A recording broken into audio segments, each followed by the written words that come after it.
Bonjour tout le monde. Donc, merci de nous avoir rejoints pour ce webinaire sur les chantiers à conduire d'ici à 2023 en matière d'IFRS 17.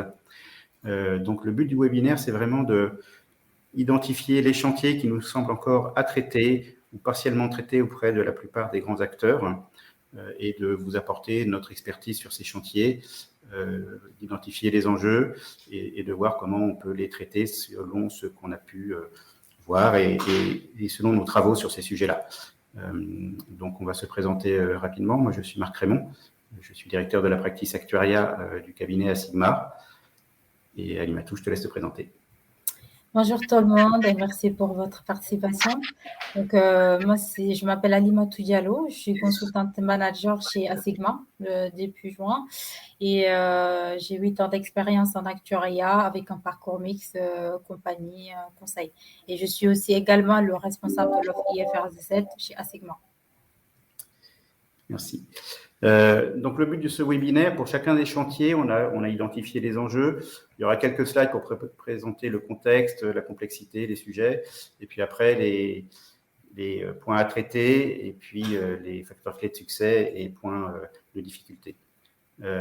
Donc, chaque slide se veut, ou chaque chantier se veut potentiellement lire dans sa matérialité. Donc, il y aura un peu d'érudite sur certains enjeux, parce qu'il y a des enjeux typiquement de type données qui reviennent sur à peu près tous les chantiers qu'on va aborder. Donc voilà, mais comme ça, vous avez pour chacun des chantiers vraiment les différents aspects à regarder sans avoir à regarder les slides précédents.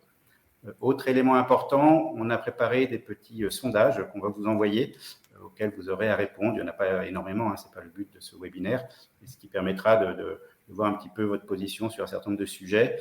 Et dernier point, n'hésitez pas à poser des questions. Vous pouvez poser des questions dans le chat et puis on essaiera d'y répondre au fil de l'eau. Donc, le planning de ce webinaire, donc on va déjà faire un petit peu rappel de contexte de la norme, mais ça va être assez rapide. Et puis, on va assez rapidement rentrer dans les différents chantiers. Donc, le premier chantier qu'on a identifié comme étant encore souvent à traiter, c'est la réconciliation du résultat IFRS 4 French Gap avec le résultat IFRS 17. Donc ça, c'est un élément important parce que vous êtes habitué à piloter votre compte de résultat, à analyser, à faire des analyses par marge. Et c'est vrai que la logique IFRS 17 est très différente de ça. Donc il y a des vrais chantiers à mettre en place pour essayer de bien comprendre le résultat IFRS 17 avec des métriques qui ressemblent à ce que vous avez aujourd'hui, ce que vous avez en French Gap. La deuxième grande thématique, c'est la décomposition du résultat IFRS 17 par source de marge. La production des agrégats IFRS 17 en infra-annuel. Vous savez qu'aujourd'hui, la plupart des grands groupes sont en arrêté trimestriel. C'est vrai que la norme ne l'impose pas. Mais donc, il y aura quand même des sujets de reporting financier trimestriel. Et donc, comment on fait de l'IFRS 17 en trimestriel. Après, il y a la production des indicateurs de pilotage en vision IFRS 17. Donc, quels indicateurs de pilotage on va mettre pour piloter la rentabilité quand on est en mode IFRS 17. Tout ce qui est reporting, analyse du résultat, donc ça, c'est les aspects normatifs, c'est ce qui est imposé par la norme. Donc aujourd'hui, la plupart des choses sont déjà faites, mais c'est vrai qu'il y a des annexes à produire, il y a des analyses à produire sur la base de ce que la norme demande, et ça, on constate que ce n'est pas encore totalement traité ou souvent pas traité. Donc là, on a identifié aussi un chantier. La construction du bilan d'ouverture, la mise en place d'un forecasting en vision IFRS 17, donc là, on est vraiment sur comment on va faire un compte de résultats projeté, on va faire un business plan en vision IFRS 17. Ça, c'est des sujets qui sont pour la plupart des cas devant nous encore. Et puis, le dernier point, c'est tout ce qui est le processus IFRS 17 et le planning, puisque IFRS 17 donc, induit un planning qui est beaucoup plus contraignant que Solvabilité 2, par exemple. Donc, ça nécessite de revoir souvent les process. Et donc, ça sera le dernier point qu'on abordera. Donc, je vais vous présenter un peu le calendrier. Je vais revenir sur le calendrier de la mise en place de la norme IFRS 17. Donc, la norme, elle a été initiée depuis la fin des années 90. Donc, c'est l'aboutissement d'une longue réflexion. En 1997, l'IASC, donc International Accounting Standard Committee, démarre le projet sur les contrats d'assurance. C'est en 2004, l'IASC est devenu l'IASB en 2000. Donc, c'est en 2004 que l'IASB a publié la norme IFRS 4 phase 1. La norme IFRS 4 sur les contrats d'assurance permettait en tout cas de maintenir les pratiques locales. C'est-à-dire, si on est en France, on va appliquer la norme française, donc au French Gap. C'est en mi-2004 qu'on a lancé, en fait, que l'IASB a lancé des groupes de travaux pour la réflexion sur la phase 2, donc IFRS 4 phase 2. En 2007, des discussions paper ont été mis à disposition. Donc, l'IASB a mis à disposition des documents de travail pour recueillir, en faire les différents commentaires, les différents retours des acteurs par rapport à la norme IFRS 17. C'est en 2010 qu'ils ont lancé un premier exposé sondage sur les contrats d'assurance pour organiser des débats publics, des sondages. Ils ont recueilli, il me semble, 162 lettres de commentaires qu'ils ont traitées et analysées et prendre les commentaires qui sont les plus pertinents pour faire un amendement ou revoir en tout cas certains points de la norme. En 2013, ils ont refait un deuxième exposé sondage. En 2016, les field tests ont été remis au staff de l'IASB. C'est qu'en mai 2017 que la norme IFRS 17 a été publiée pour une mise en vigueur en 2021 initialement. Mais vu la complexité de la mise en œuvre de la norme et l'arrivée de la pandémie du Covid, donc ça a repoussé en tout cas la norme de 2 ans. Donc la mise en vigueur, la mise en application de la norme d'IFRS est prévue pour le 1er janvier 2023. Toutefois, en 2022, les acteurs qui sont soumis à la norme IFRS 17 devraient produire un bilan d'ouverture IFRS 17 avec la possibilité de l'intégration d'IFRS 9 sur la partie active. Donc, depuis la publication de la norme, la plupart des acteurs qui sont soumis, donc c'est-à-dire les acteurs qui sont cotés ou qui émettent de la dette, en tout cas sur les marchés financiers, ont mis en place un certain nombre de chantiers conséquents afin de mesurer les impacts sur la réalisation des arrêtés comptables et sur la chaîne de valeur.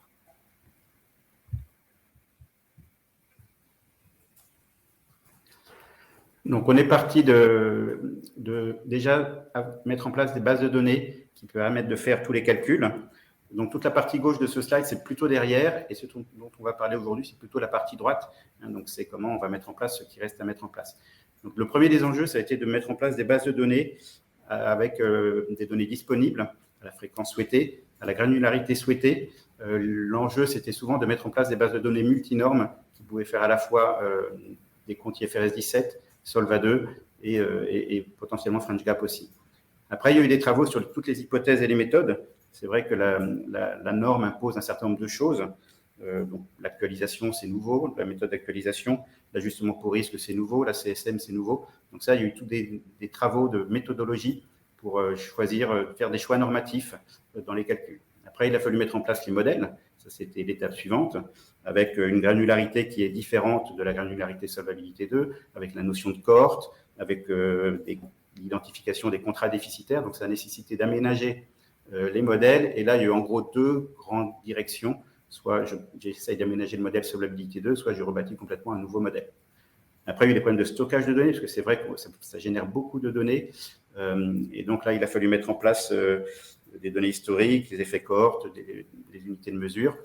Il y a toute la partie après comptable, puisque toutes ces données-là vont se déverser dans les systèmes comptables qui font des comptes IFRS 17, donc avec des sujets de PNL, de bilan modifiés, de consolidation. Et puis après, tout ce qui est reporting interne et pilotage, donc comment on met en place des KPI, des KRI et la communication financière, comment on fait en sorte que l'entreprise et les différents acteurs de l'entreprise comprennent les comptes IFRS 17. Donc ça, ces 2 sujets-là, on va beaucoup en parler. Et puis la dernière étape, c'est tout ce qui est les processus auxiliaires, donc intégrer IFRS 17 en lien avec des travaux comme l'ALM, la tarification, le développement des produits, etc. Donc aujourd'hui, on est pour la partie gauche, souvent c'est traité, quoiqu'encore il y a des sujets modélisation. Pour la partie droite, il y a certains aspects qui sont encore à traiter, c'est ce dont on va parler aujourd'hui.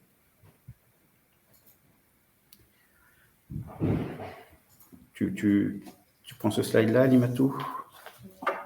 OK. Donc, la mise en œuvre des FRS 17 a induit des chantiers de transformation sur l'ensemble de la chaîne de production.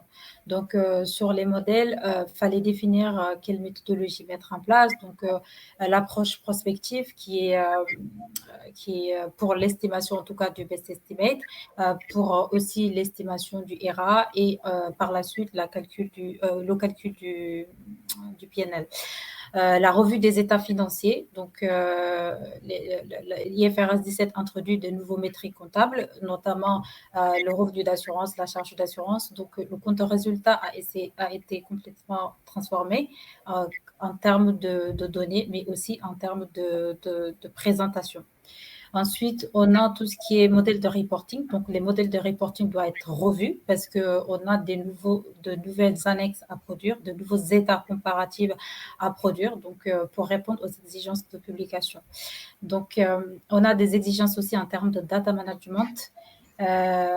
Sur la partie processus, donc il y aura une forte collaboration entre les comptables et les actuaires. Donc, il faut produire des états, des PNL qui sont basés sur des métriques comptables, mais aussi qui dépendent d'évaluations stochastiques comme la CSM et le BE qui proviennent des modèles actuariels.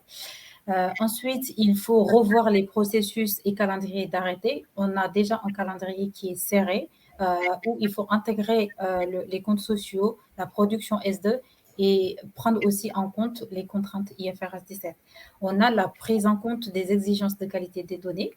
Donc là, on est dans des calculs complexes qui demandent une quantité importante de données. Il faut mettre en place une gouvernance permettant de s'assurer de la qualité de données sur l'ensemble de la chaîne de valeur. Donc ensuite, tout ce qui est données et IT, sur cette partie-là, il faut ajuster les outils existants parce que IFRS 17 introduit de nouvelles façons de valoriser, introduit un nouveau PNL, de nouveaux reporting, des états de reporting. Donc, il faut ajuster les niveaux, les outils existants ou selon les besoins de publication définis, selon les besoins internes. Revoir aussi tout ce qui est architecture technique pour enrichir les modèles de données, enrichir les bases de données, pour prendre en compte la granularité requise par IFRS 17 ainsi que la fréquence. Donc, mise à niveau des systèmes de reporting, donc de nouveaux reporting, il faut revoir aussi tous les états de reporting au niveau de la conso et du contrôle de gestion. Donc, sur la partie organisation, on a revu des rôles et responsabilités sur le processus calculatoire, qui fait quoi, quels sont les rôles de chacun pour chaque département, parce qu'il y a une forte interaction entre les différents chantiers. Implication des équipes MOA et MOE dans la démarche de collaboration transverse entre équipes métiers et support. Donc, tout ce qui est aussi gestion de pilotage des activités, processus, outils de données au niveau du groupe et des entités. Je ne sais pas, Marc, si tu veux compléter. Non, ça va. Donc, sur le slide suivant, on a positionné les différents chantiers sur toute la chaîne de valeur. Donc là aussi, Alimatou, je te laisse commenter. Et ça permet de justifier aussi les différents chantiers dont on va parler juste après. Et après ce slide, il y aura un petit sondage. Okay. Donc, le schéma présenté sur ce slide-là représente toute la chaîne de valeur, en fait toute la chaîne de production, des systèmes de gestion jusqu'au reporting et la consolidation. Donc, en haut, on a les bases de données, les bases de données d'actifs, les éléments de la réassurance. On a tout ce qui est éléments de passifs et autres bases de données. Donc, tous ces éléments-là se déversent sur les systèmes d'information décisionnelle, mais aussi en parallèle sur des modèles de calcul permettant de calculer les provisions S100 et IFRS qui vont directement se déverser dans les systèmes comptables. Et les données actifs et passifs, ils vont se déverser dans les modèles actuariels pour le calcul des éléments S2 et les éléments IFRS 17. Donc, les résultats des modèles actuariels, les résultats IFRS 17 et S2 vont se déverser dans les systèmes comptables pour tout ce qui est interprétation comptable, mais aussi la production des états financiers, donc les comptes de résultats, le bilan, ainsi que les différents annexes pour le reporting. Donc, ensuite, Les états financiers vont se déverser sur les outils de consolidation pour les consolidations des états financiers, des bilans, pour la production des liasses IFRS 17.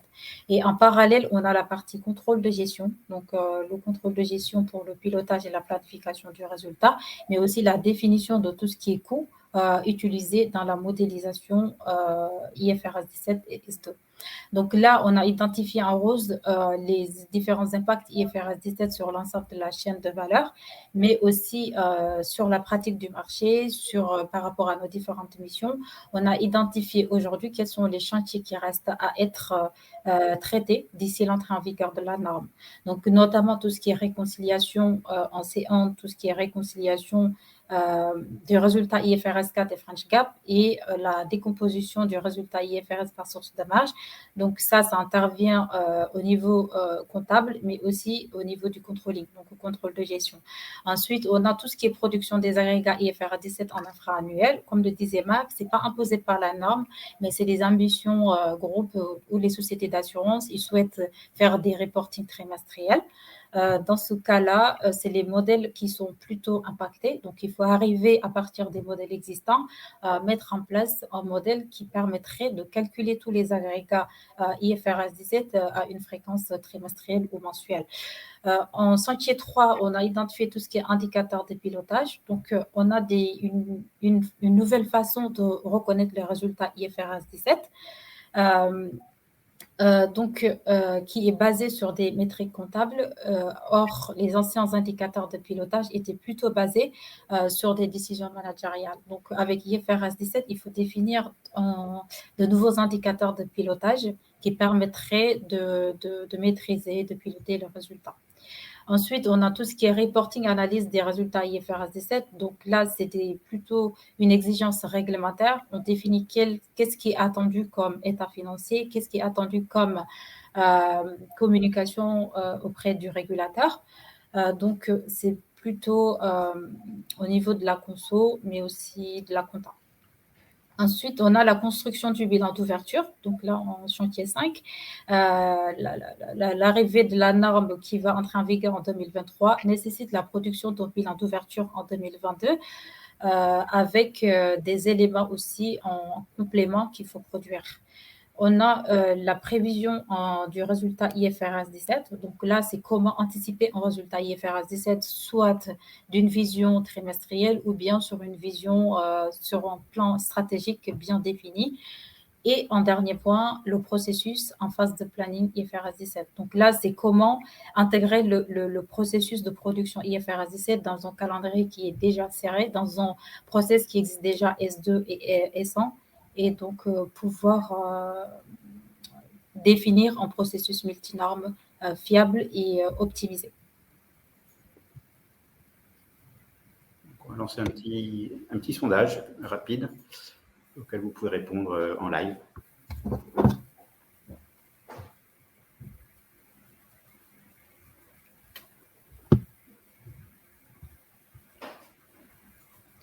Donc là, le sondage...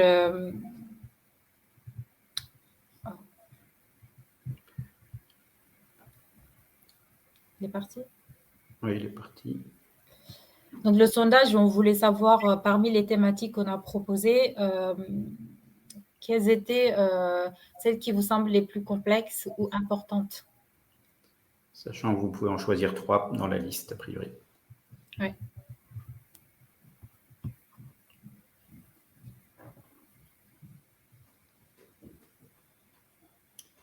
Ce qui nous permettra de faire un focus sur celles qui vous semblent les plus importantes et passer peut-être un peu plus vite sur les autres.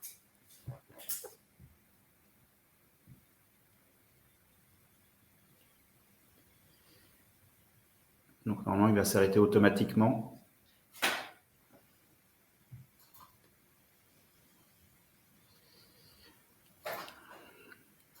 Voilà, donc les thématiques qui ressortent comme les plus intéressantes, en tout cas pour ceux qui ont répondu, c'est donc la production des agrégats IFRS 17 en infra-annuel, les indicateurs de pilotage en vision IFRS 17 et le forecasting en vision IFRS 17. Merci pour vos réponses. Donc, on va passer à la suite de la présentation. Donc, le premier chantier dont on voulait parler, comme on l'a dit, c'est vraiment le chantier de réconciliation IFRS 17 et IFRS 4, et auquel on a rajouté donc l'analyse du résultat IFRS 17 par source de marge. Là, vraiment, l'objectif, c'est de se rapprocher le plus possible de la vision qu'on a aujourd'hui et du pilotage par marge, entre marge technique, marge financière et marge de gestion, qu'on peut faire des contrats d'assurance vie actuellement en French GAAP. La réglementation, donc à chaque fois on essaie de décomposer entre les aspects réglementaires, modélisation, données, SI et outils. En matière réglementaire, sur ce point-là, donc c'est la réglementation impose de fournir aux autorités de contrôle une comparaison entre IFRS 4 et IFRS 17. Donc il est nécessaire de mettre en place un processus permettant de passer d'un référentiel comptable à un autre, ce qui va nécessiter d'analyser et de comprendre les exigences normatives et de définir cette matrice de passage. Donc ça sera l'objet du slide suivant. En termes de modélisation, il faut que les modèles puissent permettre ce passage de la norme IFRS 17 à la norme IFRS 4. Donc, il faut mieux identifier les sorties du modèle nécessaires pour faire la réconciliation, faire évoluer les modèles pour intégrer la maille souhaitée pour l'analyse par source de marge. Ça, c'est le deuxième point qu'on va évoquer. Et puis, réaliser les études de sensibilité et adapter les modèles et ou les hypothèses. En termes de données, on aura un peu toujours la même thématique, donc je ne reviendrai pas dessus à chaque fois. Donc là, vraiment, c'est de s'assurer qu'on va avoir les données en input des modèles qui vont permettre de faire ce que la norme demande en termes de réconciliation. Donc, ça va demander un recensement exhaustif des données nécessaires pour faire la réconciliation et de s'assurer qu'elles pourraient être disponibles à la fréquence souhaitée. Enfin, il y a des sujets SI et outils, donc avec des refontes des outils de modélisation. Et comme je le disais tout à l'heure, il y a eu deux options, soit une refonte, soit carrément on refait un outil de modélisation. Certains acteurs ont choisi cette option-là et une restructuration des systèmes d'information avec un choix de l'outil, définition de l'architecture technique et fonctionnelle, et puis analyse de l'ensemble des contraintes et des adhérences avec les autres SI, les autres outils. Maintenant, si on vient sur le fond du sujet, donc on va parler déjà de la réconciliation IFRS 4 et IFRS 17. Donc là, on revient sur le compte de résultat. Donc, IFRS 17 embarque une nouvelle logique de performance financière qui est basée sur la reconnaissance du profit fondée sur le service d'assurance rendu sur la période. Donc, aussi une nouvelle présentation du compte de résultat afin de comparabilité, de cohérence entre les différentes sociétés. Donc là, le nouveau compte de résultat, il est composé de nouveaux indicateurs, le revenu d'assurance, le revenu des contrats d'assurance, qui est composé des sinistres et frais attendus. Donc ça, c'est les frais et sinistres estimés par le modèle. Le relâchement de CSM, c'est l'allocation de CSM au titre des services rendus sur l'année. Donc, ensuite, on a le reprise de ERA lié au passage du temps et les frais et commissions d'acquisition attendus. Ça aussi, c'est du estimé. Donc, le revenu d'assurance est un nouveau indicateur qui remplace le chiffre d'affaires. Il correspond aux primes reçues, ajustées des effets financiers et des composantes d'investissement. Son rythme de reconnaissance, il est différent du chiffre d'affaires. Ensuite, on a la charge des contrats d'assurance. Dans la charge des contrats d'assurance, on a les sinistres et frais réels. Donc, ça, c'est le réel constaté. La variation de l'IC, on a la dotation de l'IC, l'amortissement de la loss componente, la reprise de la composante de perte et les frais commission et acquisition réelle. Donc, la charge des contrats d'assurance est à rapprocher par contre à la charge des sinistres en French GAAP. La principale différence concerne la comptabilisation des pertes en IFRS 17 qui sont réalisées intégralement à la souscription du contrat. Donc, on reconnaît l'intégralité des pertes dans le PNL IFRS 17. Donc, ensuite, le résultat d'assurance qui est la somme du revenu des contrats d'assurance et la charge des contrats d'assurance. On a les frais non attribuables parce que dans la modélisation IFRS 17, on n'intègre que les frais directement rattachés au contrat. Donc, les frais non rattachés au contrat sont pris en PNL au poste de frais non rattachables. Le résultat opérationnel qui est égal au résultat d'assurance plus les frais non rattachables. Ensuite, on a le résultat financier IFRS 17 qui est composé du revenu financier correspondant au produit financier IFRS 9 et les charges financières qui correspondent à l'effet des actualisations et le changement des hypothèses économiques, notamment la variation de la courbe des taux. Et on a ensuite l'option OCI si elle est activée sur l'actif et le passif qui est comptabilisé dans le compte à résultat. Donc, les principaux sources de résultats au sein d'un compte à résultat IFRS 17 sont le relâchement de CSM qui est l'allocation, la partie de la CSM qu'on met en PNL parce qu'on a rendu des services au titre de l'année. Ensuite, le relâchement de RA lié au fait des écarts entre le flux attendu et les flux constatés. Et sinon, les écarts d'expérience s'il y a une différence entre les flux attendus et les flux constatés. Donc là, pour réconcilier le résultat IFRS 17 au résultat IFRS 4, on a pris un exemple VFA qui est plus simple. Et ensuite, pour tout ce qui est BPA et PA, si vous souhaitez avoir plus d'informations, vous pouvez vous rapprocher de nous. Donc là, un modèle VFA, la CSM correspond à à une moyenne de la somme des résultats futurs anticipés sur les contrats participatifs directs. Donc, elle est issue d'une évaluation stochastique qui intègre implicitement une marge de prudence, le coût des options. Donc, la CSM, elle est réévaluée chaque année et sert d'assiette pour le relâchement de CSM qui est calculé sur la base de l'unité de couverture ou driver de relâchement. Donc là, pour un modèle VFA, donc la CSM revalorisée, donc c'est l'assiette de CSM qu'on va utiliser pour le calcul du relâchement de CSM, il est égal à la CSM N-1 plus mon résultat de l'année que j'ai constaté, plus la variation de VIF, la variation de VIF moins ma variation de RA.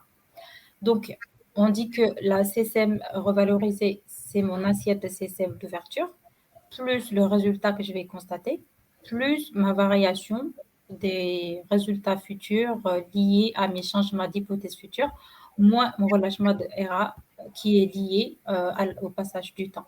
Donc, on décompose ces formules-là. Donc là, on va avoir la CSMN-1 plus mon résultat French et ma variation de VIF, elle est égale à mon résultat risque neutre plus ma VIF, est égal mon résultat risque neutre plus ma VIF N en équivalent certain plus ma variation de TIVOC ou moins mon RA. Donc là, ce qu'on est en train de dire, c'est que ma CSM revalorisée, c'est les écarts d'expérience sur les résultats de l'année, plus mes écarts d'expérience sur mon résultat futur, plus ma volatilité de l'année qui est égale à mes coûts et options garanties et le RA. Donc, sur le schéma de droite, on illustre un peu la récurrence de la CSM. Donc, on peut illustrer ce qu'on est en train de dire sur les formules de gauche, c'est que ma CSM N, elle est calculée en prenant ma CSM N-1, plus mes écarts d'expérience, plus mes résultats French Gap, plus ma variation de VIF qui est liée à mes écarts d'expérience sur mes résultats futurs, moins mon relâchement dû au driver, donc basé sur le driver plutôt. Donc, c'est l'allocation de CSM qui est intégrée en résultat. Donc, mon résultat IFRS 17, ça va être la somme de mes écarts d'expérience plus mon relâchement. Et ma CSMN va être ma CSMN-1 plus les écarts d'expérience du résultat de l'année, plus mes écarts d'expérience sur le résultat futur. Donc, moins la partie que je vais allouer en résultat.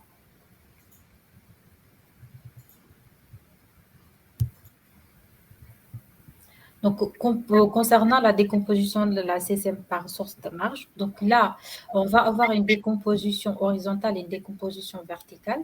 On a refait en fait la formule, le déroulé du roll forward de la CSM pour la maille, pour la décomposition horizontale. Donc, pour la décomposition verticale, on peut définir un certain type de maille. On voudrait une restitution de la CSM à une certaine maille. Donc, ça peut être par type de marge, donc technique financière de gestion. Ça peut être type de marge croix support, donc gestion UC, gestion euro, technique euro, ou autre maille métier interne permettant de se rapprocher des métriques qu'on connaissait en French Cap. Donc, définir aussi une maille en séquentiel bien définie. Est-ce qu'on voudrait calculer en tout cas la CSM avec une analyse de mouvement détaillée entre n et n-1 ou une analyse de mouvement IFRS 17 avec des macro-étapes, comme dans notre exemple pour simplifier. Mais on peut vraiment détailler le roll forward du CSM en rajoutant d'autres étapes.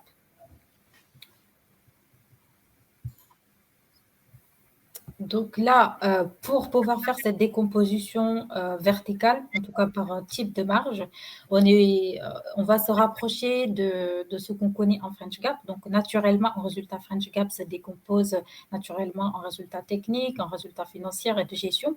Et donc par extension, sur une VIF, vu que la VIF, c'est la somme des résultats futurs en normes françaises actualisées et probabilisées. Donc, à partir de la VIF, on peut calculer une VIF technique, une VIF financière, une VIF de gestion. Donc là, sur le schéma, on présente en fait la projection, en tout cas du portefeuille dans le temps.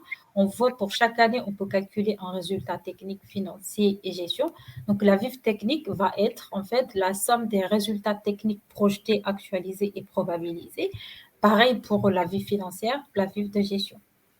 Donc, là, en sous IFRS 17, le résultat est basé sur la CSM de la transition, qui est égale à la somme, qui est égale à la VIF fair value, plus la somme des résultats French Gap passés, moins toutes les marges IFRS 17 qu'on a retraitées sur toute la durée de vie du contrat, appliquées uniformément.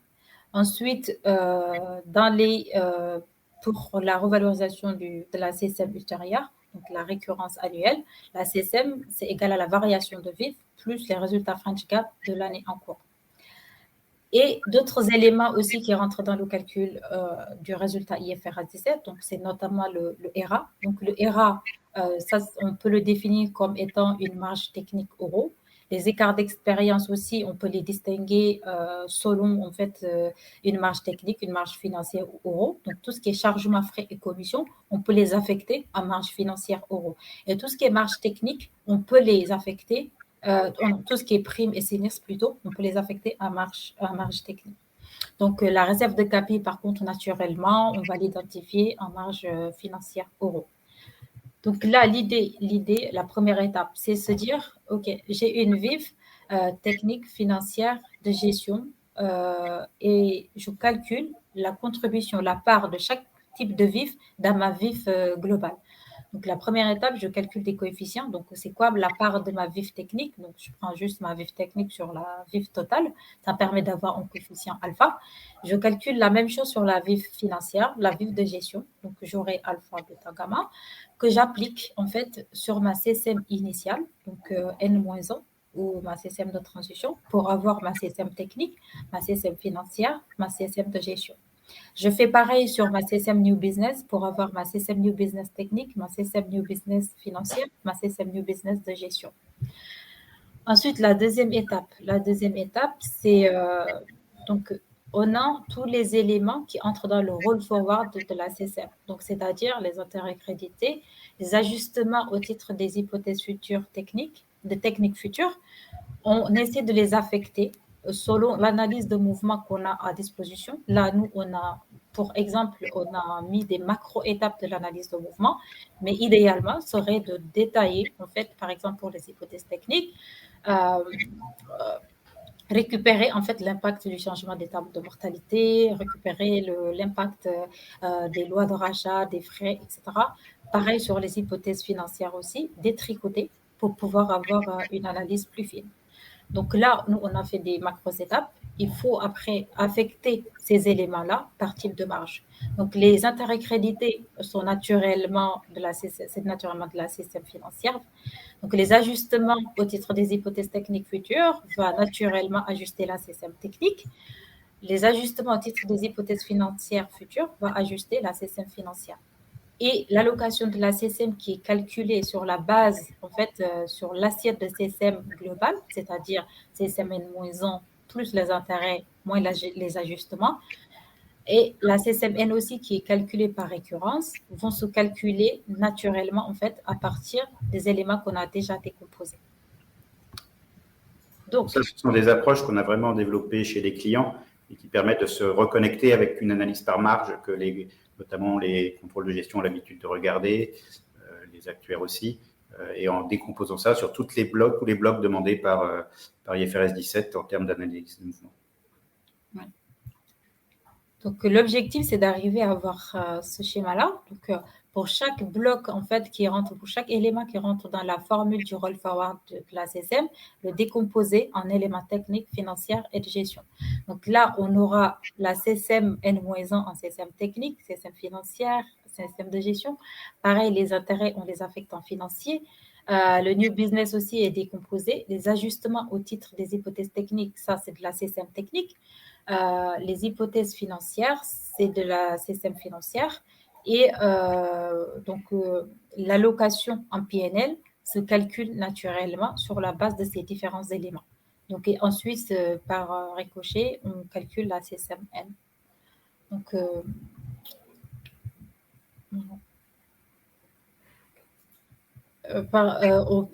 pour calculer, par exemple, la CSM PNL technique, on fait la CSM N-1 technique, plus la CSM New Business technique, moins les ajustements techniques sur lesquels on applique le coefficient d'amortissement, le coefficient d'amortissement de la CSM pour récupérer la CSM qu'on va affecter en PNL. Donc là, pour ce chantier-là, donc on a identifié un certain facteur clé de succès et des points de vigilance. Donc, concernant les facteurs clés de succès, il faut être en capacité de comprendre les écarts. Donc, les écarts entre le résultat IFRS 17 et le résultat French. Être en capacité de comprendre les changements de périmètre, la granularité des données, la frontière des contrats. Il faut comprendre en tout cas la logique introduit par IFRS 17 pour le calcul du résultat. Être en capacité d'identifier de nouveaux axes d'analyse du compte résultat IFRS 17. Identifier les impacts sur les processus de production. Quels sont les impacts en termes de données, en termes de gouvernance, en termes d'outils, en termes de modélisation. Être en capacité de capitaliser sur l'existant, notamment S2. Être en capacité de mettre en place les synergies entre les différentes directions, notamment l'actuariat et la comptabilité, pour comprendre éventuellement les différents écarts qu'on peut constater. Les points de vigilance, c'est plutôt la capacité des outils à intégrer des corrections de dernière minute, parce que quand on fait une réconciliation dans un process qui est avec des délais serrés, on a besoin d'avoir des outils agiles mais flexibles qui permettent de prendre en compte des corrections rapides et de dernière minute. Donc, s'assurer aussi la qualité des données, faire une réconciliation sur des données de données de mauvaise qualité, c'est très compliqué. Donc, il faut s'assurer vraiment de la qualité des données avant de pouvoir faire une bonne réconciliation. Ensuite, tout ce qui est performance des outils et modèles. Donc, il faut que les outils soient opérationnels pour éviter de perdre du temps et pour augmenter aussi la performance. Identifier tous les impacts et besoins pour réaliser plutôt des EDP si besoin, par exemple, si besoin de mettre en place des outils de réconciliation ou si besoin d'intégrer cet outil de réconciliation dans l'outil IFRS 17 pour la production à la fois des comptes de résultats, mais aussi de la réconciliation. Donc, c'est tout pour ce chantier-là. On va passer au chantier suivant alors. Donc, le chantier suivant, comme on l'avait évoqué, c'est la production des agrégats IFRS 17 en AFRA annuel. Donc, la plupart des groupes aujourd'hui ont une communication financière trimestrielle, sachant qu'IFRS 17 a des délais de communication très réduits, puisqu'on est sur une quinzaine de jours pour la production de la communication. Donc, c'est un chantier, dès qu'on passe en trimestriel, on voit que c'est assez complexe à mettre en œuvre. Pour autant, ce n'est pas une obligation pour la norme IFRS 17, mais c'est une possibilité qui est offerte par celle-ci de donc produire des agrégats trimestriels. Donc, il y a déjà des aspects réglementaires, donc analyser les textes, mettre en place des options structurantes pour le pas trimestriel pour tous les agrégats, donc la CSM, la RA, le BE, etc. Après, il y a des aspects modélisation avec deux grands choix, deux options, comme on l'a évoqué déjà tout à l'heure, qui ont été prises par le marché. Soit je change mes modèles qui ont souvent un pas annuel pour les passer en pas trimestriel. C'est souvent quand même très complexe. Les acteurs qui ont pris ce chemin-là, c'est des choses qui, comme ça, ont l'air simples, mais nécessitent quand même évolutions profondes des modèles. Donc, ce n'est pas un chemin qui est simple. L'autre option étant d'adapter le modèle existant pour faire une projection infra-annuelle la première année, puis passer à des pas annuels. On vous l'expliquera après. Donc là, dans les travaux à mener, c'est déjà quelle option je choisis, et puis de mettre en place une approche permettant d'adapter le modèle existant pour faire une projection infra-annuelle. En termes de données, là, la difficulté, il faut aussi s'assurer que les données seront disponibles trimestriellement, donc avec le bon niveau de granularité. Donc, il faut faire un recensement exhaustif des données à mettre à jour dans le modèle de données existant, et parfois définir des shortcuts pour certaines données qui ne sont pas disponibles trimestriellement. Et donc, enfin, il y a des impacts SI et outils, puisque ces travaux de production infra-annuelle sont relativement complexes à mettre en œuvre. Ça nécessite une refonte des modèles, une mise en place d'outils de validation. Donc là, il faut vraiment se poser la question du processus cible en fonction de chaque outil de projection, et puis analyser les contraintes du processus afin d'émettre des recommandations pour améliorer le dispositif. Et là, on touche à des sujets process qu'on verra aussi plus loin dans ce webinaire. Donc, par rapport à d'autres sujets, par exemple sur la réconciliation, IFRS 17S2, là, on propose plutôt une démarche. On a développé une maquette en interne qui permet un peu de passer de l'annuel à l'infra-annuel. Donc, la production, en tout cas, des éléments trimestriels dépend fortement la capacité des modèles actuariels à réaliser des calculs à des pas de temps trimestriels ou mensuels, mais aussi sur la disponibilité des données à la bonne fréquence. Donc là, les difficultés qu'on avait rencontrées, c'était notamment sur la détermination des hypothèses à appliquer parce que l'approche qu'on a retenue, c'était de modéliser, en tout cas la première année, sur un pas trimestriel, et ensuite, à partir de la première année, revenir sur un pas annuel, au lieu de refaire, en tout cas, tout le modèle à une fréquence mensuelle ou à une fréquence trimestrielle. Donc, pour cela, il faut arriver à adapter les inputs. Sur la première année, on aura des inputs à un pas trimestriel, et sur le reste de la projection, avoir des inputs à des pas annuels. Donc, la complexité, c'était au niveau de la courbe des taux, quelle courbe des taux appliquer, comment déterminer les taux trimestriels, en tout cas sur la première année, et afin de réduire en tout cas les écarts entre l'approche annuelle et l'approche trimestrielle. La définition des hypothèses de frais, quel type de frais, ça c'est les frais rattachables, mais comment définir des frais trimestriels par rapport à l'enveloppe de frais disponible, est-ce qu'on divise par 4, comment en tout cas les modéliser. Sur la définition de la stratégie aussi de PB, la PB elle est distribuée en général en fin d'année, donc comment le prendre en compte sur un pas trimestriel. On a aussi tout ce qui est l'adaptation des lois de rachat, etc. Donc là, nous, on propose une démarche, c'est-à-dire comment aujourd'hui, à partir de modèle annuel, comment arriver à mettre en place un process trimestriel. Donc, il faut d'abord faire un diagnostic du modèle existant, qui permettrait d'une part d'identifier les contraintes de modélisation, de paramétrage, les contraintes de données, de reporting, mais aussi de définir en fait la trajectoire cible en fonction des ressources qui sont disponibles, en fonction du budget et des résultats de diagnostic. Ensuite, pour la mise en place du modèle, il faut adapter les inputs d'une part, tout ce qui est hypothèses techniques, financières, mais aussi tout ce qui est modèle pointe, pour pouvoir les intégrer dans le modèle actuariel. Préparer les différentes workspaces, projections sur la base de la méthodologie annuelle. Après, mise en place du modèle de projection infra-annuelle sur la première année, en intégrant les nouveaux inputs dans le nouveau workspace selon l'outil de modélisation interne, comparer les inputs et les résultats entre la méthodologie trimestrielle et la méthodologie annuelle et voir est-ce que si on fait tourner le modèle sur 4 trimestres, on va se rapprocher d'une méthodologie annuelle si on fait tourner le modèle sur 1 an. Donc, analyser les écarts et les évolutions de la nouvelle méthodologie pour comprendre les différents écarts et adapter les hypothèses au cas où on a des écarts pour pouvoir les réduire. Automatiser les outils de validation du modèle pour sécuriser les résultats.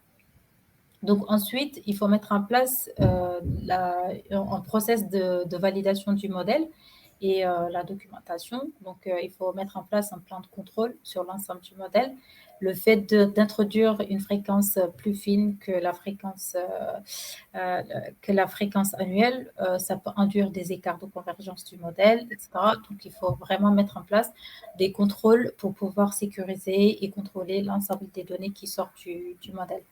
Automatiser les tests de validation et documenter l'outil et l'ensemble des travaux qui sont réalisés.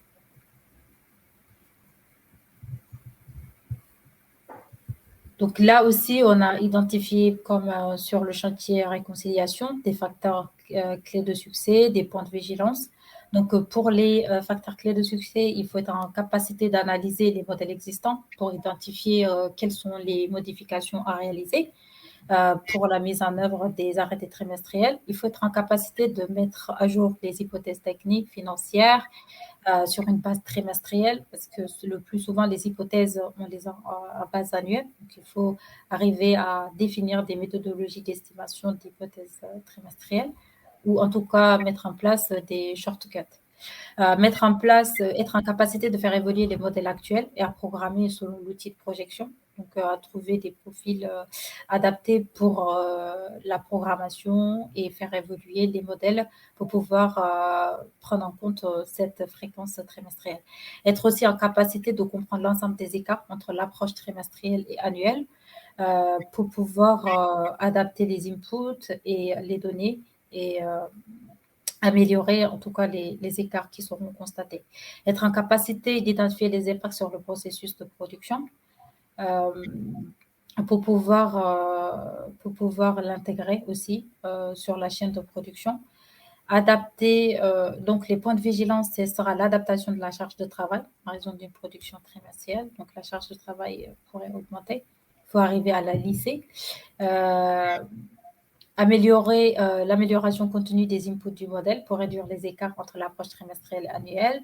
Il faut s'assurer aussi de la performance des outils et modèles existants pour maximiser l'efficacité opérationnelle, mais aussi former les équipes pour l'utilisation des outils et la mise en place des hypothèses.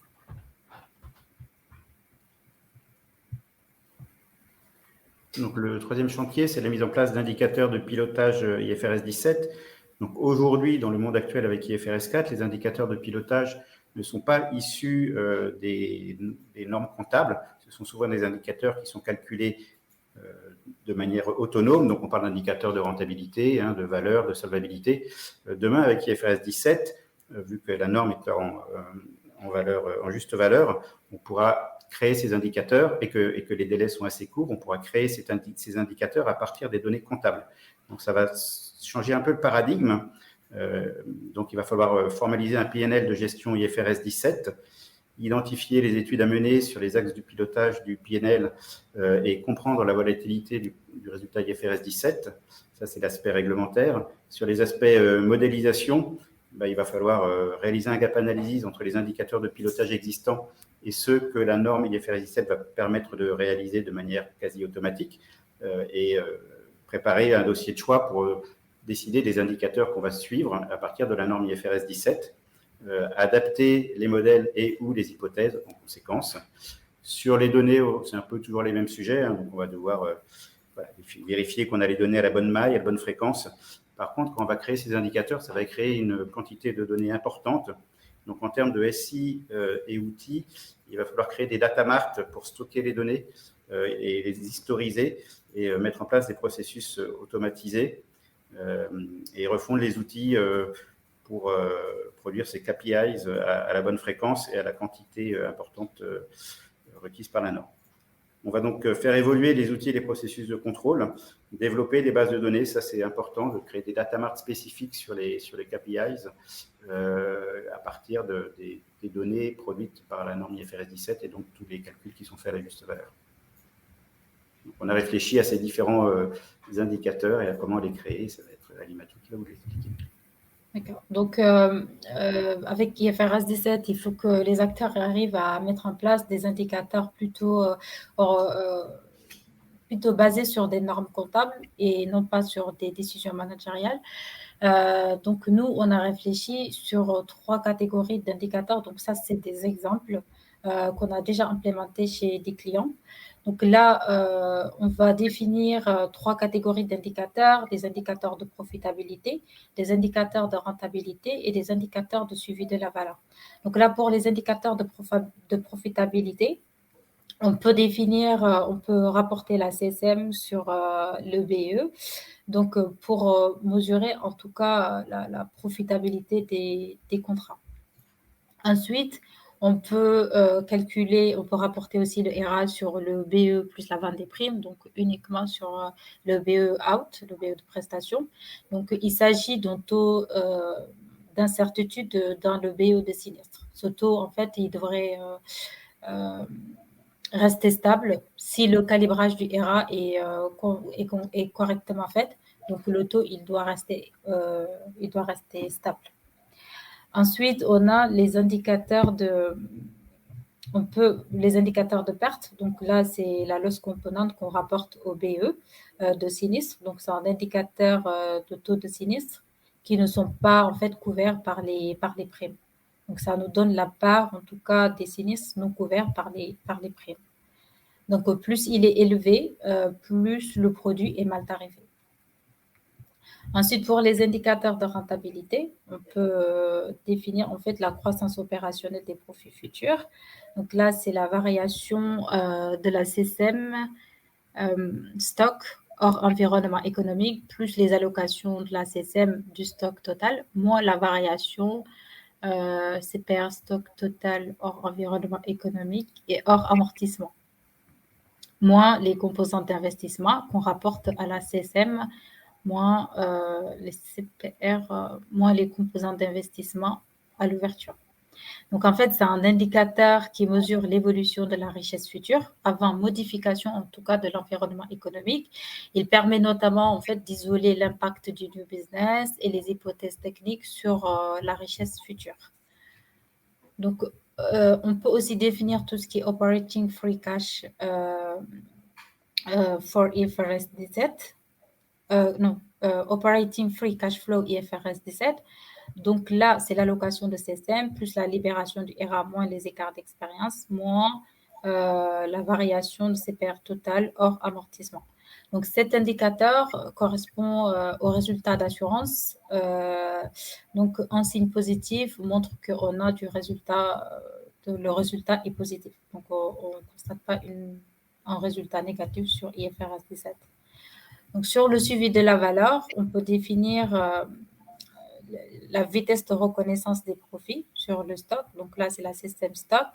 Sur les provisions totales, les provisions locales, les provisions techniques locales du stock, moins le BE, moins le RA. Donc, sur le stock, c'est un indicateur qui représente le stock de résultats futurs à travers la CSM rapporté à la VIF. Donc, une valeur supérieure à 100% indique qu'on relâche la CSM plus lentement et inversement. Donc, s'il est inférieur à 100%, ça veut dire qu'on relâche plus vite la CSM. Ça nous permet de suivre le relâchement de la CSM. Ensuite, un dernier indicateur pour le suivi de la valeur, c'est les écarts d'expérience. On peut regarder les écarts d'expérience parce que c'est des sources de résultats aussi. Donc, si les flux réels égale flux estimés, donc on relâche du RA. Mais si les flux estimés sont différents des flux réels, dans ce cas-là, on relâche du RA corrigé des écarts d'expérience, donc qui vient gonfler le résultat IFRS 17. Mais tous ces indicateurs-là peuvent être calculés en différentes mailles, donc stock versus new business, mais aussi on peut les décliner à la maille unité de mesure pour pouvoir suivre chaque unité de mesure. Notre conviction, c'est que petit à petit, ces indicateurs issus d'IFRS 17 vont remplacer les indicateurs actuels et vont devenir les indicateurs suivis par les grands groupes pour regarder l'évolution à la fois de rentabilité, de profitabilité ou de valeur. Par contre, ce qui est important, c'est ce qu'on évoquait dans le slide précédent. On peut en imaginer plein. On vous en a présenté quelques-uns qui nous semblent pertinents, qu'on a, comme l'a dit Ali Matou, déjà mis en place chez un certain nombre de nos clients. Et c'est de bien choisir les indicateurs que l'on a envie de suivre pour qu'ils aient du sens auprès de tout le monde, notamment du top management. Donc, il y a vraiment ce travail de définition et de choix des indicateurs que je vais mettre en place à faire, et de challenger un indicateur par rapport à un autre. Il ne faut pas en suivre trop. Par contre, il faut qu'il soit pertinent.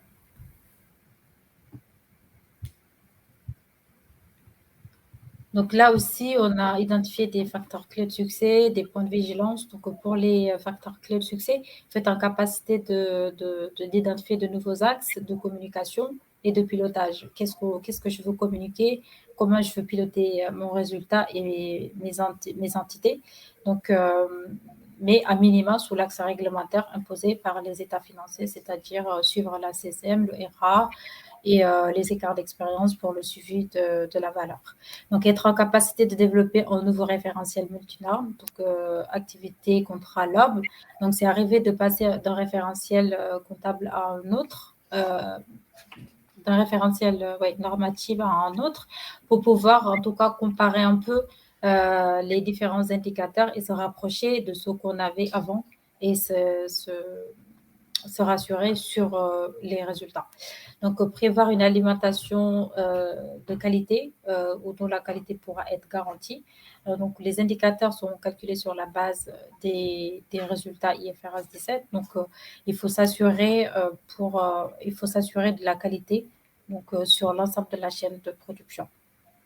Donc, les points de vigilance, c'est penser à un modèle de données de l'outil de pilotage suffisamment évolutif pour permettre de rajouter ultérieurement d'axes d'analyse. Donc là, on vous a proposé quelques exemples d'indicateurs de pilotage, mais on peut en définir d'autres. Donc, selon l'axe sur lequel on veut analyser notre business, on veut analyser l'activité, les entités, etc.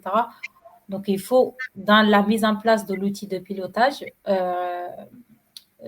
le penser de façon suffisamment évolutive pour permettre vraiment dans la suite d'intégrer de nouveaux axes d'analyse, de nouveaux indicateurs.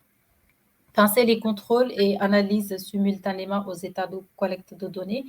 Donc, il y a la définition des indicateurs de pilotage nécessite un certain type de données. Donc, il faut repenser les contrôles pour valider, s'assurer qu'on récupère les bonnes données, mais aussi permettre de faire des analyses entre potentiellement les différentes normes, IFRS 4 et French 4, pour se rapprocher de ce qu'on connaissait historiquement.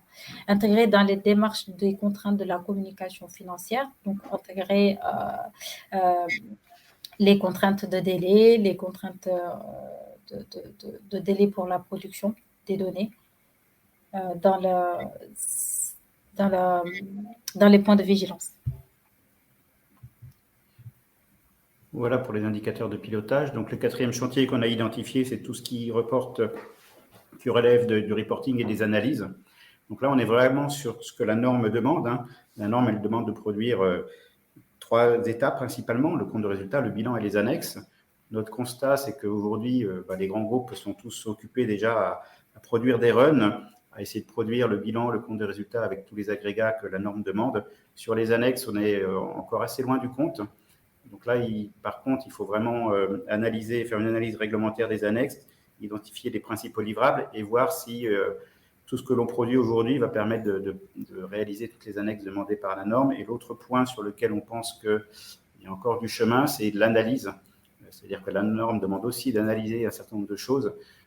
Et là, la plupart des acteurs sont pris par le lancement des runs, la réalisation de runs à blanc, de bilans à blanc, etc. Et la partie analyse n'a pas été encore complètement traitée. Donc, c'est pour ça qu'on a souhaité travailler sur ce sujet-là. Donc, un chantier qui est vraiment sur la plus normatif. On n'est pas sur les indicateurs de rentabilité. C'est vraiment des choses qu'on doit fournir et que la norme exige et sur lesquelles il y a encore un petit peu de travail, nous semble-t-il. Après, ça a des impacts donnés, toujours les mêmes. Sur les SI, par contre, je voulais juste rajouter que la production de toutes ces annexes est chronophage. Donc là, il y a vraiment des sujets de type process automatisé, donc réduire les temps de calcul, etc., réduire la production de ces annexes. Et là aussi, c'est un petit peu différent de ce qu'on a vu tout à l'heure sur la partie SI outils, mais c'est des sujets à intégrer dans les travaux. Donc là, en termes de communication, sur la partie quantitative, il faut produire un bilan, donc un bilan présentant une vision prospective des contrats d'assurance, évalué selon les modèles actuariels. Il faut produire un PNL OCI, donc c'est un état de résultat net des autres éléments du résultat global, qui est constitué de la marge réalisée sur l'année écoulée, les écarts d'expérience, le relâchement de ERA et le résultat financier. Ensuite, il faut produire les états des flux de trésorerie et des états de variation des capitaux propres. Donc, il s'agit des annexes IFRS 17 avec des nouvelles exigences roll forward. Et sur la partie qualitative, il faut produire des notes contenant un résumé des principaux méthodes et autres informations explicatives. Donc, notamment toutes les explications des montants comptabilisés.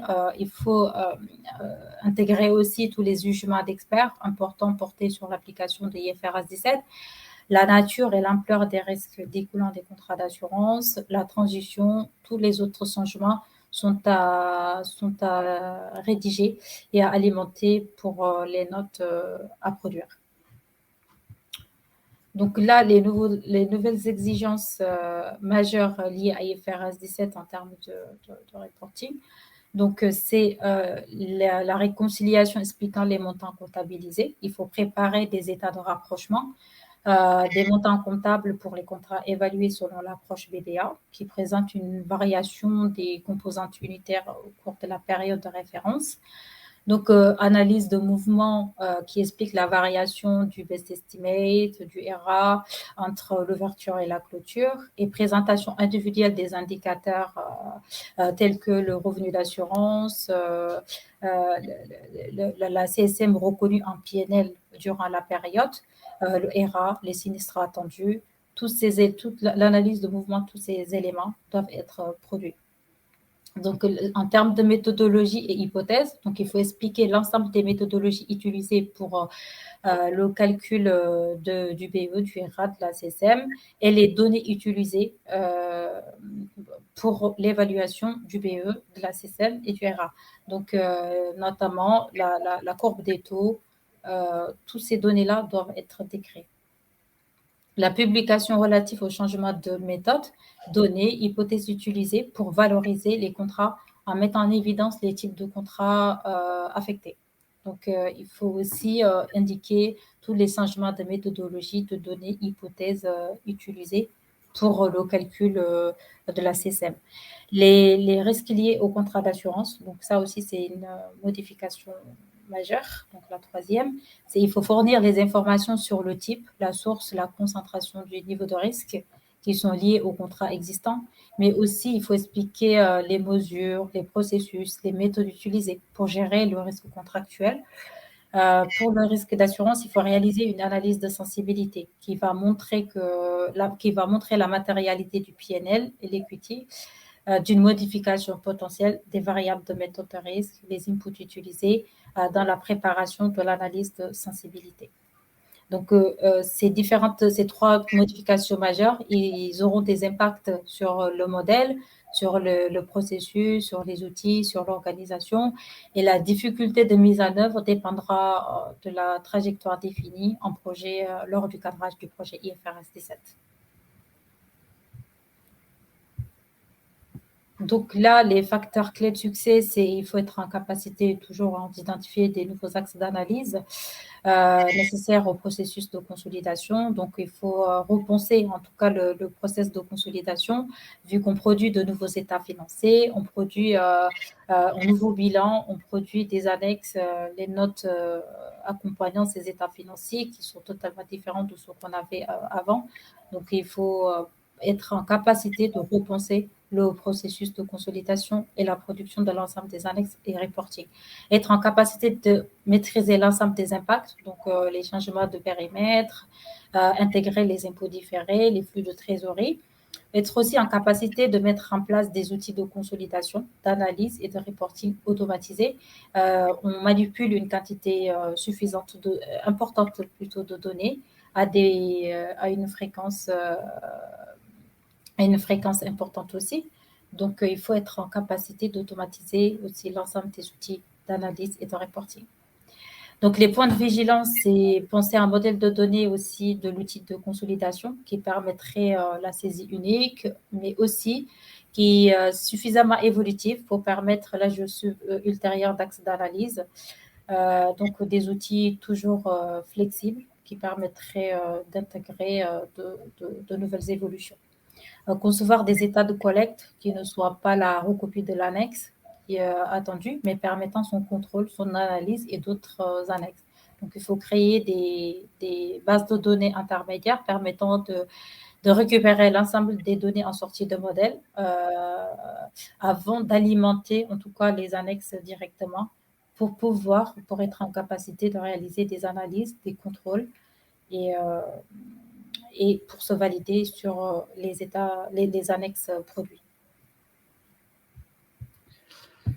Donc, le chantier suivant, c'est un chantier d'actualité, bien évidemment, c'est le bilan d'ouverture, donc qui doit être produit cette année, avec des choix normatifs, puisque la norme propose 3 possibilités pour calculer la CSM de transition. Donc, l'approche rétrospective complète, l'approche rétrospective modifiée et l'approche par juste valeur. C'est vraiment important d'analyser ces 3 possibilités, d'identifier comment on va l'implémenter, mettre en place les modèles et surtout de tester pour voir les impacts que ça a, parce qu'une fois que le bilan d'ouverture il est fait, ça peut avoir des impacts sur les résultats futurs. Donc le choix de l'une ou de l'autre de ces méthodes est très important, et notamment en vision aussi un peu prospective, c'est comment ça va impacter mon compte de résultats de l'année suivante et de l'année suivante, etc. Parce que ça, c'est des choses qui ont un gros impact. Donc, au-delà des aspects réglementaires à analyser, des aspects modélisation à mettre en place, il y a vraiment des analyses à faire pour regarder laquelle des méthodes, après, le plus approprié en termes de mise en œuvre par rapport à mon portefeuille, par rapport à tout un tas d'éléments de pilotage du résultat futur. Après, il y a toujours des données, enfin des impacts données ici, mais je ne reviendrai pas dessus. On les a déjà abordés sur les autres chantiers, c'est un peu toujours les mêmes. Donc là, IFRS 17 a introduit un nouveau bilan. Donc sur la partie actif, on a les actifs IFRS 9, donc actifs à la juste valeur ou coût amorti. Et sur la partie passif, on a les capitaux propres et la LRC, donc Liability for Remaining Coverage. Donc ce sont les provisions au titre des couvertures restant à fournir. Donc pour les provisions LRC, on a la CSM. Donc la CSM, c'est la marge de service contractuelle, représente les profits futurs attendus, reconnus en résultat au rythme de l'écoulement des engagements dans le cas où le contrat est profitable. Donc le ERA, c'est l'ajustement, c'est le risk adjustment, donc c'est le coût de sécurité en plus pour prendre en compte les risques non financiers. Et on a le best estimate, donc c'est la meilleure estimation du passif. Ensuite, on a le LIC, le Liability for Incurred Claims. Donc, ça, c'est les provisions au titre des sinistres survenus, mais non encore payés. Donc, pour le LIC, on n'a pas de CSM, mais plutôt du RA, donc le Risk Adjustment, et le Best Estimate. Donc, c'est le bilan à produire pour IFRS 17. Donc, à l'ouverture, il faut produire ce bilan, mais en plus de ce bilan, il faut produire des états de synthèse et des annexes qui sont établis selon la norme IFRS 17 et sur option sur la norme IFRS 9. Donc, on a la possibilité d'effectuer une année comparative selon la norme IAS 39 au lieu d'appliquer la norme IFRS 9 pour le bilan d'ouverture. Donc, les grands enjeux de publication en 2023, c'est soit publier l'année comparative 2022, c'est publier l'année comparative 2022 selon la norme IFRS 9 ou selon IAS 39. Donc, on a cette option-là, cette possibilité. Les impacts de l'application dans les capitaux propres. Il faut mesurer les impacts sur les capitaux propres des normes IFRS 9 et IFRS 17 au 1er janvier 2022 et ou au 1er janvier 2023. Donc, les tableaux de réconciliation requis par IFRS 7.42 au 1er janvier 2023. Donc, on doit produire le bilan d'ouverture avec les états de synthèse et les annexes. Donc, les états de synthèse et les annexes dépendra de l'option qu'on aura choisie. Est-ce qu'on comptabilise IFRS 9 au 1er janvier 2022 ou bien on le reporte au 1er janvier 2023.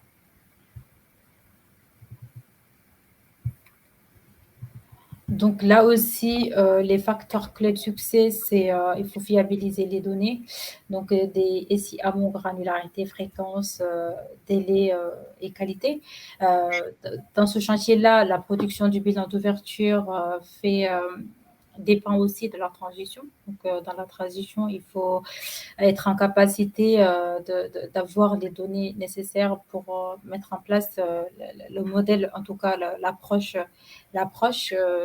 qui sera retenue pour le calcul à la transition. Donc, il faut fiabiliser les données des SI pour avoir la bonne granularité, la bonne fréquence, les délais, la qualité.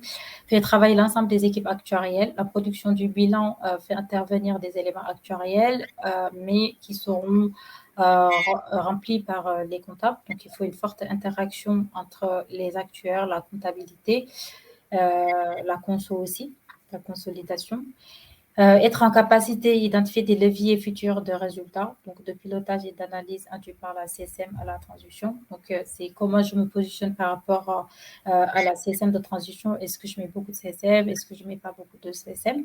Donc, il faut arriver vraiment à identifier des leviers futurs pour, en tout cas, le pilotage du résultat futur. Être en capacité d'identifier des axes futurs de communication financière multinormes.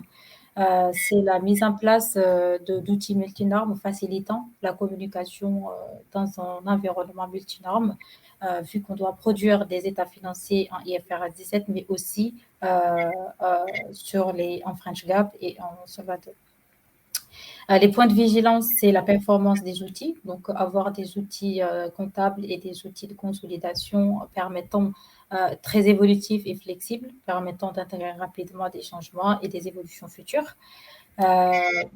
Flexible pour pouvoir aussi anticiper les ajustements futurs, être en capacité d'intégrer dans le SI comptable des décisions et des corrections de dernière minute. Donc, on n'est pas à l'abri des corrections. Donc, il faut avoir des outils très flexibles permettant d'intégrer les corrections plus facilement dans un processus de production. Partager les tâches, les informations entre comptabilité actuarielle, donc mettre en processus, en tout cas, de communication facilitant les interactions entre les différentes équipes, l'actuariat et la compta, et réussir la phase de transition, donc qui est très importante, permettant d'initialiser la CSM et donc qui va définir les résultats futurs IFRS 17. Donc le dernier chantier, on va dire technique, qu'on a identifié, qui selon nous est le moins avancé et peut-être un des plus complexes à mettre en œuvre, c'est comment faire des bilans et des comptes de résultats IFRS 17 prévisionnels, à la fois en trimestriel ou sur un plan stratégique donné. Ça va nécessiter de produire donc tous les agrégats demandés respectant les contraintes normatives dans une vision prospective en termes de bilan et de compte de résultats. C'est un sujet qui est, je pense, celui, comme je l'ai dit, le moins avancé et peut-être un des plus compliqués, auquel on a réfléchi aussi. Donc, on a des choses à vous dire dessus. Je laisse Alimatou. Donc, alors, sur ce sujet, on a apporté des pistes de réflexion parce que c'est un sujet, c'est l'un des sujets les moins avancés, comme disait Marc. Donc là, on a défini deux approches. Donc, soit on veut on veut mettre en place une vision trimestrielle, c'est-à-dire on est au 1er janvier, on veut anticiper le résultat de mars. Ou bien on définit un plan stratégique comme du type ORSA pour anticiper, essayer de piloter le résultat sur un plan moyen terme qui sera défini. Donc, selon l'approche, on a défini un certain nombre d'éléments à mettre en place. Donc, c'est des pistes de réflexion aujourd'hui parce que le sujet, il n'est pas vraiment avancé. Donc, pour la prévision trimestrielle, il faut mettre en place un process de type faster close, donc qui va nécessiter la définition d'une date de cristallisation des actifs. Il faut mettre en place une méthode de vieillissement des modèles pointes. Comment je vieillis mes modèles pointes sur un trimestre. Est-ce que je les vieillis ou pas? Donc, c'est des options, c'est des arbitrages à faire. Définir la méthodologie de calage, comment je vais réconcilier entre les modèles pointes vieillis et le réel, comment je vais combler le trou. Ensuite, définir une méthodologie de calcul de la CSM trimestrielle. Comment je calcule aujourd'hui ma CSM de façon trimestrielle? Est-ce que quand j'applique ma méthode de récurrence classique, j'aurai le même résultat? Donc, c'est des questions à se poser. Comment définir la méthode de calcul du RA trimestriel? Est-ce qu'à chaque calcul, je refais un calcul de RA complet, donc avec la méthode marginale, ou bien je me dis, je définis des coefficients d'allocation du RA en fonction du BE. Je définis des shortcuts, donc c'est aussi des éléments à définir. Définir les coefficients d'amortissement de la CSM trimestrielle. Est-ce que le driver que je vais utiliser dans l'approche annuelle va être applicable sur l'approche trimestrielle? Donc, tous ces éléments-là sont à mettre en place, à définir. Donc, sur un plan stratégique, nous avons pensé à une approche un peu type ORSA, modifiée, où il faut définir un budget sur pour la production du PMT, donc la nouvelle production, les hypothèses de frais, les coûts, euh, toutes les hypothèses, en tout cas, de projection à définir sur le plan stratégique.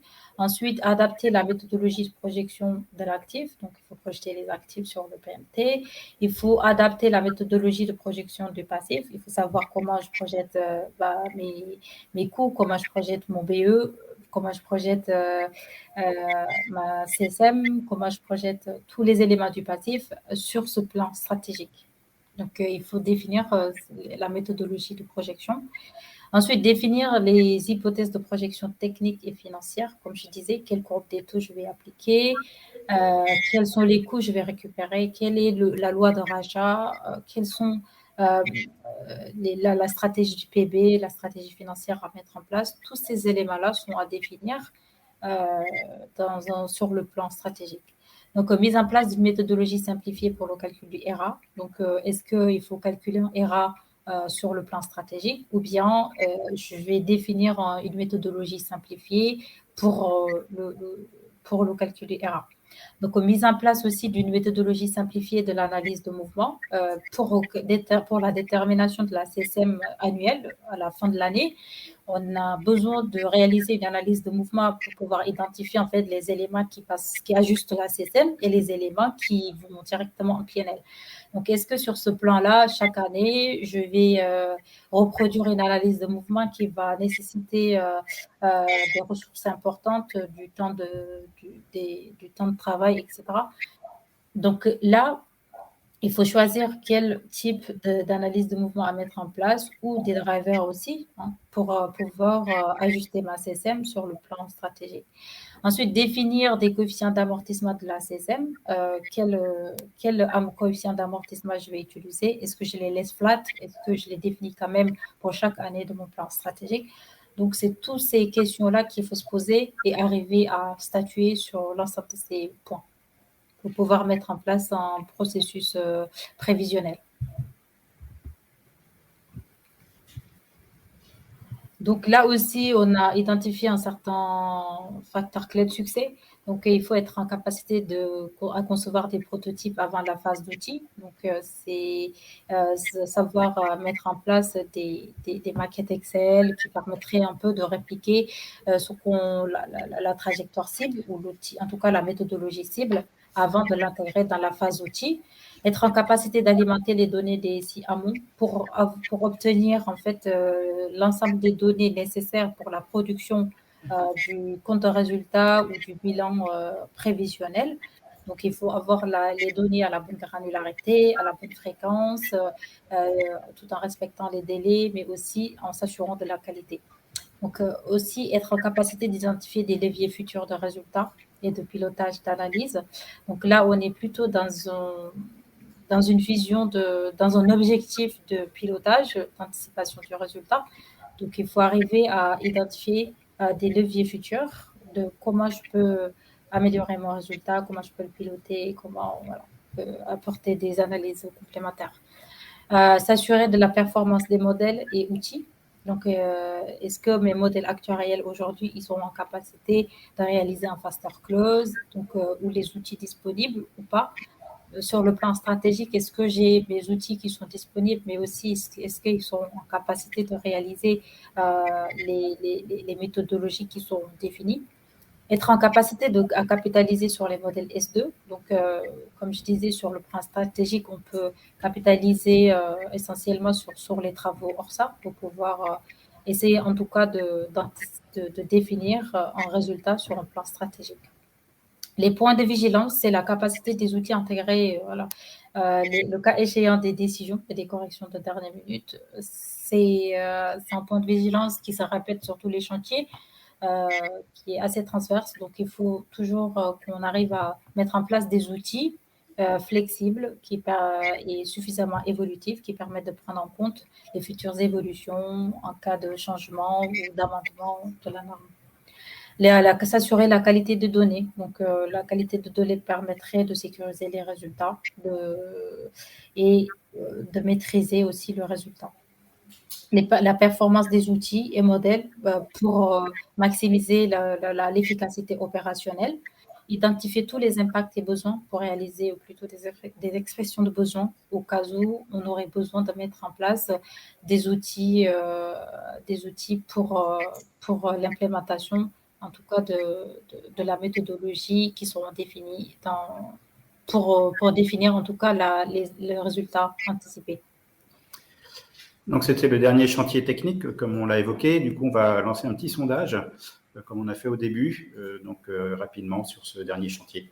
Et puis après, on aura 5 minutes pour aborder les aspects processus.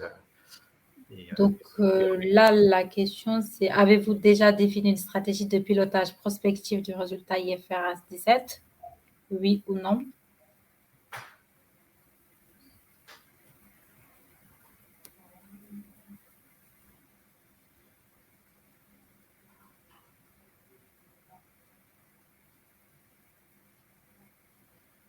Ça n'est pas nominatif, hein, donc n'hésitez pas à répondre, il n'y aura pas de...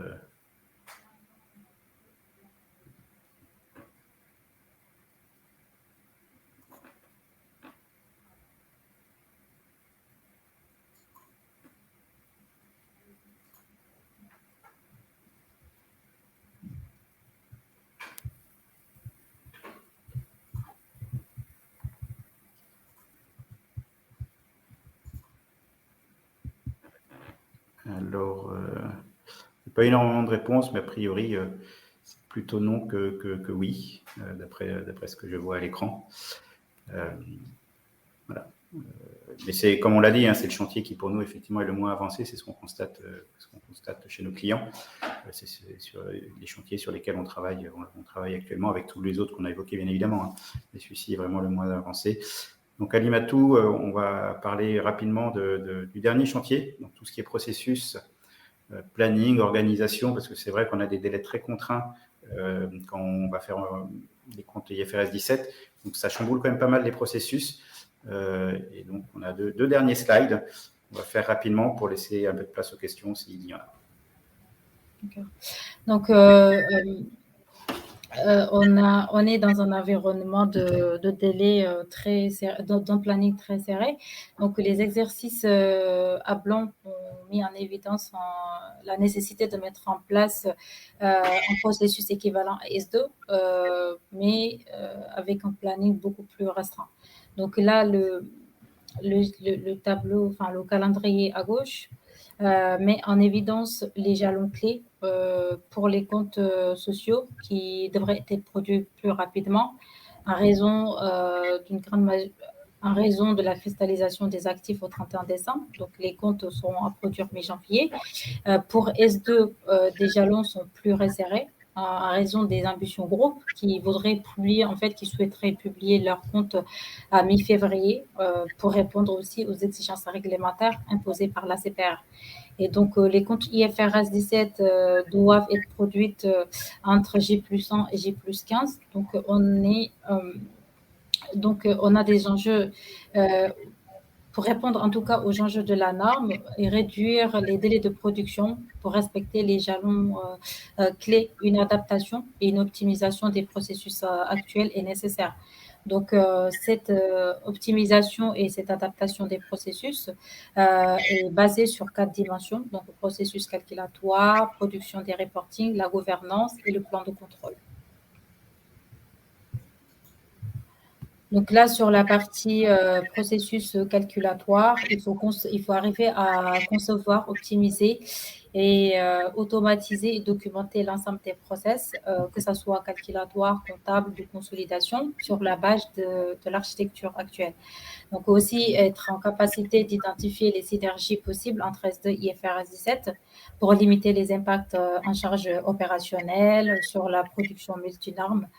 Au-delà d'une disponibilité plus rapide des données, il faut s'assurer de l'estimation des flux techniques et des provisions afin de dégager du temps pour assurer la qualité des données. Donc, sur la partie gouvernance, il faut définir des processus de qualité des données, sur les données sources, les extractions, les traitements, intégrations, les contrôles, les reportings de la qualité, les actions de correction, afin de s'assurer de la piste d'audit, de la traçabilité, de l'auditabilité des résultats IFRS 17, à mettre en place des matrices de compétences et d'enracis pour responsabiliser les acteurs en fonction des priorités, bien définir les rôles et les responsabilités, que ce soit en termes de données, mais en termes aussi de processus, en termes de processus, de calcul. Mais modifier, faire évoluer les modèles de maintenance pour permettre de limiter les coûts de développement, donc capitaliser au maximum sur les outils qui sont déjà existants.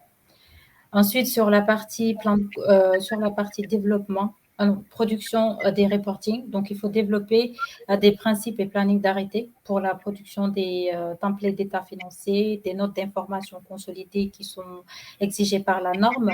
Il faut définir un processus et calendrier d'arrêté des états financiers à des fins de conformité et d'opérabilité. Optimiser, industrialiser le processus de reporting pour réduire les risques opérationnels, gagner en efficacité et permettre une analyse plus approfondie.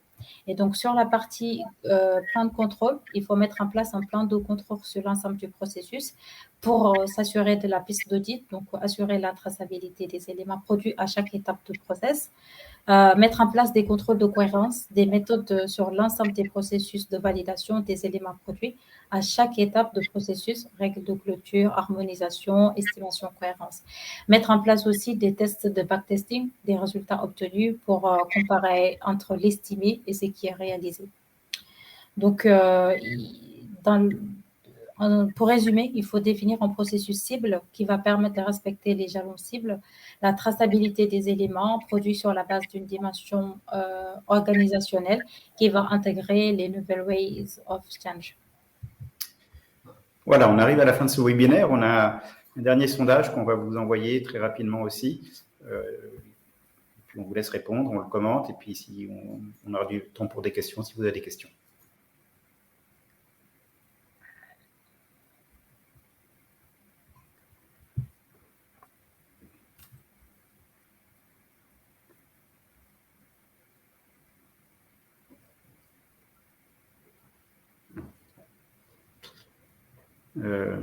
On vous laisse répondre, et puis après, si vous avez des questions, vous pouvez les poser. On a encore quelques minutes.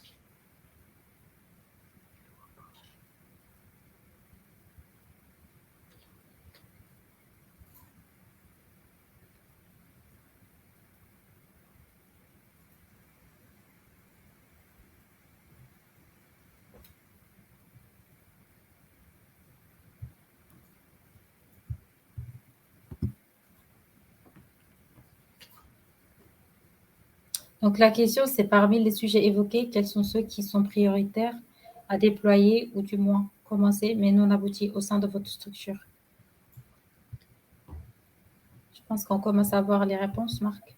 Oui. Donc, on a un sujet qui revient, qui était évoqué aussi, parce que ça peut être la même question qu'au début, mais l'idée, c'était de la poser un petit peu différemment pour regarder tout ce qu'on a dit, parce que ça changeait un petit peu les choses. Donc, c'est tout ce qui est forecasting en vision IFRS 17, qui est, comme on l'a dit, le moins avancé. Le processus, c'est un vrai gros sujet. Et là, c'est très important de bien décrire toutes les étapes pour voir où est le chemin critique et voir qu'est-ce qu'on peut rationaliser. Ça arrive en deuxième position. Et en troisième, pas.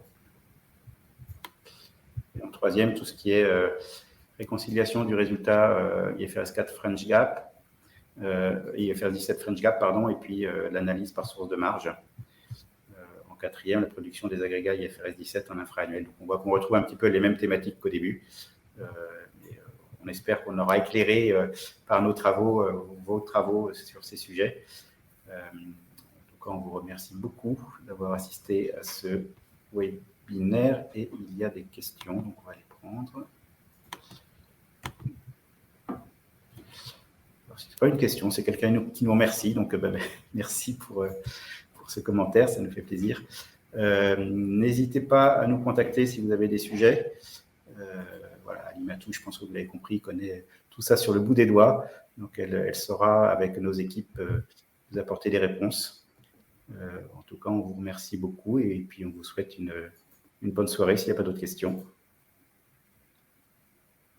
Et on a un petit questionnaire de fin de webinaire, si vous voulez y répondre aussi, ça nous intéresse d'avoir votre avis.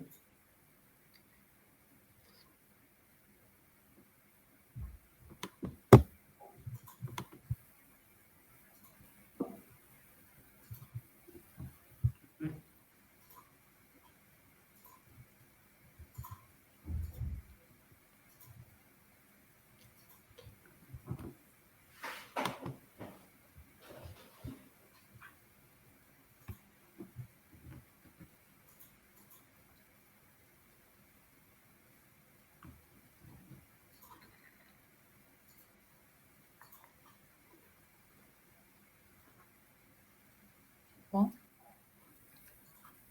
Alors, on a une question. Hop, voilà.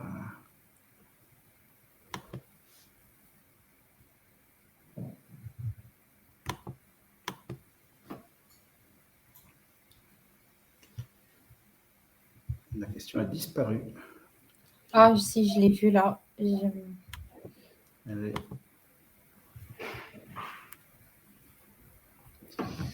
Je te laisse répondre, Alimatou, si tu la vois. J'ai une question sur les états financiers, comment ils seront présentés. Donc, on a montré comment sera présenté le compte de résultats, comment sera présenté le bilan. Donc, pour les annexes, là, j'ai pas les réponses, mais on pourra en reparler. Donc on l'a évoqué, hein, les annexes, c'est un des sujets aujourd'hui qui nous semble aussi pas forcément très avancé. Donc, ce qui est important, c'est d'aller regarder ce que dit la norme, tout ce qu'on doit produire, de voir si les modèles, les données pourront produire tout ce qui va être mis en annexe. Et puis après, on a dit aussi qu'il y avait des analyses, parce que la norme impose des analyses sur ces annexes. Donc là aussi, voir si on est en capacité de faire ces analyses avec tout ce qu'on va produire. Et je pense qu'on connaît les contenus, qu'est-ce qu'il faut produire en termes d'annexes, mais sous quelle présentation, il ne me semble pas que c'est déjà défini il y a un format imposé par la norme. Donc, à voir.